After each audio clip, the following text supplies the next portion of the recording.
Tom Walker and the Devil. About 100 years after the founding of Charlestown in Massachusetts, there lived in that town a miserly, miserable fellow by the name of Thomas Walker. He was small of stature, nearly all bones and grizzle, and possessed a shrill, high voice suggestive of a banshee. His weazened face was garnished with a persimmon mouth, thin pointed nose, and large shoehorn ear-shaped ears. The main object of his existence was the accumulation of money, and he cared not whether it was obtained by means fair or foul. He would cheat or steal the devil himself, providing there was little risk in so doing. Mean and contemptible as Tom Walker was, he could not hold a candle to his wife. She was huge, granite-jawed, gimlet-eyed creature, irascible and voluble, who had never been known to perform a kind deed or to have spoken a pleasant word. She frightened children, argued with everyone she met, and she was said to have stolen halfpennies from the eyes of a dead man. Much of her time was spent in efforts to cheat or steal from her spouse, which produced endless quarrels and bickering in the cheerless household. The couple lived in a meager shanty, thatched with a sod roof and situated like a lonely waif at a distance from the clustered houses of the town. Their reputation was such that only fools or strangers dared to stop at their door. Here they lived, unloved and disharmoniously until fate. One day Tom Walker journeyed to the beach, some distance from the house, to dig a basket of clams. This afternoon was far advanced by the time he had finished his chores. Rather than be overtaken by darkness on an unfamiliar road, he decided to take a shortcut. The path he took led through a dismal swamp, overgrown with brush and briars, the home of water, snakes, frogs, and owls. The path itself was a succession of old, crumbling logs laid end to end, spanning green, slimy pools, malodorous with the smell of rotten vegetation and swamp gases. The basket of clams was heavy, the logs slippery. Tom Walker bumbled along, cursing the impulse which had led him to take such a wretched path. At last he reached a large island in the middle of the swamp. It had once been a refuge for the Indians during the deadly strife of the King Philip's War. In the dank retreat, arbored by oaks and beeches, captured colonists had been tortured and murdered by vengeful savages. More than one death shriek had echoed through these somber glades. A company of Boston soldiers, led by a drunken native, surrounded a place near the end of the war and killed the Indians without mercy. Since that bloody day, the island has been shunned because of its evil history. Tom Walker was a hardened reprobate, so the place held no terror for him. Setting his baskets of clam on the ground, he sat down on the fallen tree to rest. Suddenly he was startled by a hard clap on his shoulder that nearly pitched him on his face. A deep voice said, "Welcome, Tom Walker."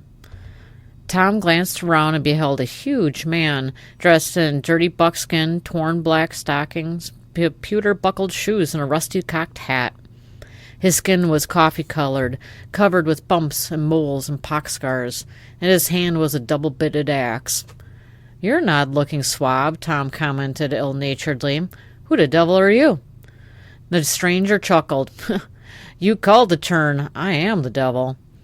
Through many centuries, I have been known by such names as Satan, Lucifer, Beelzebub, Old Nick, Old Scratch, Old Ned. In this country, I would prefer to be known as the Black Woodsman." Tom snorted. "Maybe I'm not as smart as one of the king's magistrates. Nevertheless, you can't take me in with such nonsensical claims." His eyes narrowed slyly. "I've been told the devil can turn dross into gold." Reaching into his pocket, Tom pulled out a handful of dried beans which he had gleaned from the farmer's garden. "If you are truly Old Scratch, turn these beans into gold." The self-styled Black Woodsman glared angrily at Tom Walker. "So you must have proof," he snarled. "Very well. Look at your beans." Tom's eyes widened in surprise. The beans in his hand had turned into gold. Greedily he cuddled the gold beans in his hand while he glanced suspiciously at his companion. "I take it that you like gold," the devil said with a chuckle. "Aye, I do. And there's not much I wouldn't do for a hatful," Tom answered truthfully. The fiend looked pleased. "Perhaps I can put you in the way of getting some. Several years ago, my old subject, Captain Kidd, the pirate, buried rich treasure in a hillock near the Sagas River. Kid's now swinging from a get-it, so he doesn't have any more need for it. If you will sign a contract to give me your body and soul when you die, I will show you where to dig for Kid's gold. There is more than a hatful. Aye, I will sign, providing that you take no action to lessen my lifespan. Agreed, the devil said. I shall wait until you call me. Taking a parchment from his pocket, he drew up a contract, and Tom Walker signed it. It was late when Tom arrived home late that night. No sooner had he entered the house than his wife said at him. She would know where he had been, what he had been doing, whom he had robbed or cheated, and how much money he had acquired. Tom refused to talk. His refusal provoked a quarrel, and soon the couple were screaming and cursing at each other like inmates at Bedlam. Finally, worn out from the verbal affray, Tom proceeded to tell his wife all that had befallen him that day. This confession only engendered further recriminations. "What a stupid you are," she railed. "You sell yourself for a chest of gold you have never seen. How can you trust the devil? Captain Kidd's treasure. Fiddlesticks. If you had had sense enough to bargain with him, you might have returned home with enough gold to make us both rich. You are a fool. Tomorrow I'll go into the island to the swamp. I'll warrant that I will drive a sharp bargain with the old fiend." The following morning, Dame Walker set out to find the devil. She was never seen again. A hunter later found her shawl floating on the surface of a deep pool of a swamp. Tom Walker spent little time mourning for his scrapmate. Within a fortnight of her disappearance, he sold the house and left for Charlestown. Some time later, an affluent Walker, Tom arrived in Boston. Hiring a small room, he set up a loan office. Hard money was scarce, so many well-to-do merchants and artisans, as well as people of small means, were forced by hard times to patronize his business. Freely he loaned money to them at huge rates. These unfortunates who found themselves unable to pay received no sympathy or mercy. He squeezed the poor souls dry, taking from them everything of value, even to the clothing on their backs. Thus, in a short time, Tom Walker became very wealthy. However, lifetime habits are difficult to change.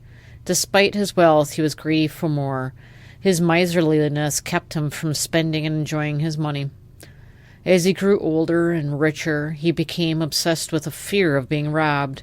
He commissioned a blacksmith to build a large iron strongbox, bound with iron straps and safeguarded by 3 brass locks.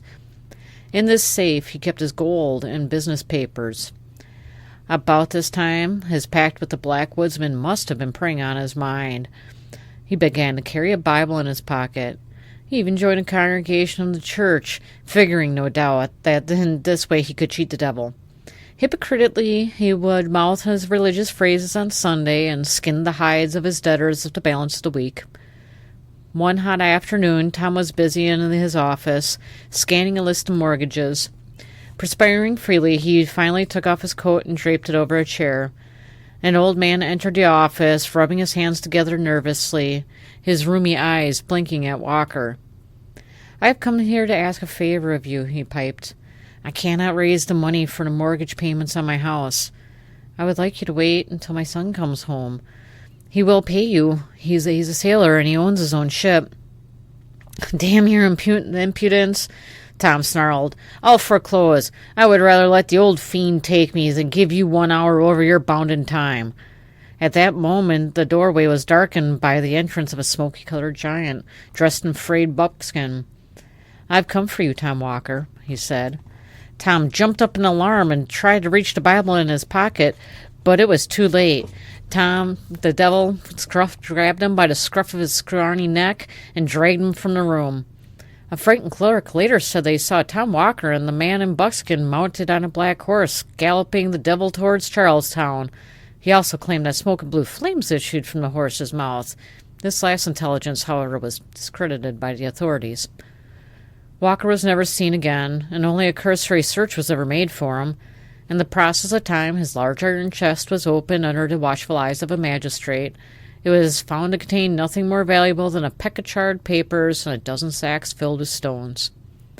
It has been said that several hunters in the after years claimed to have seen a weathered slate gravestone on the island in the swamp.